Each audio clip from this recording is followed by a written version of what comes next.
All right, I want to give some feedback about your case study this week on the pulmonary patient. Overall, really good job.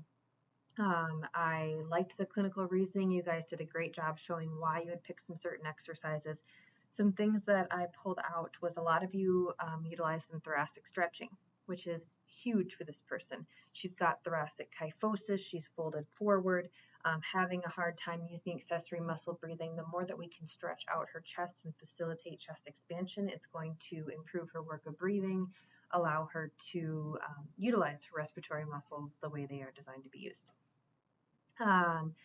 The endurance piece was a little confusing for some of you. What I was looking for was a specific on the walking program, whether that be on the treadmill or a stationary bike.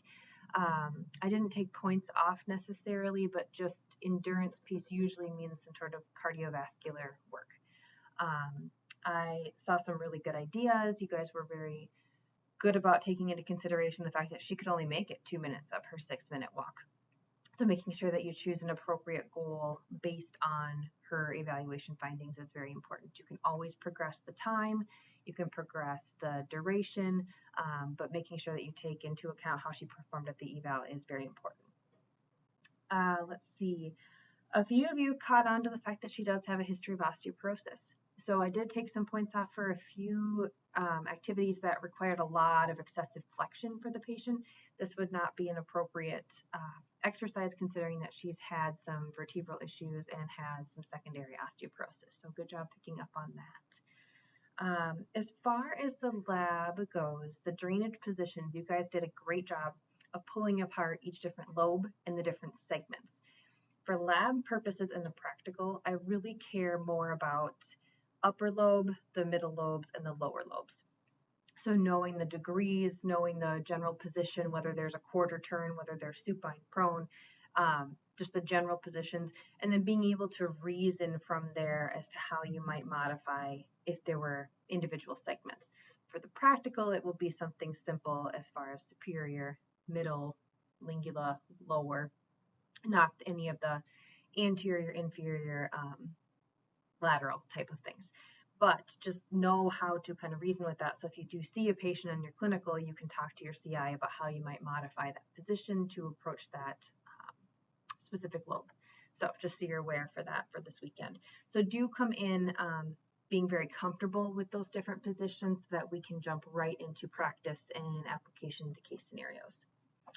And then I graded live class assignments too today. Great job with those. Most of them are treatment techniques. Some of them are assessment techniques / treatment techniques. So edema, for example, that one's going to be more of an assessment technique. How do we measure that? So the two of you that have edema, make sure that you're ready to demonstrate to the class how you'd measure edema, what the different scales are, and what they're going to tell us. Things like accessory muscle use.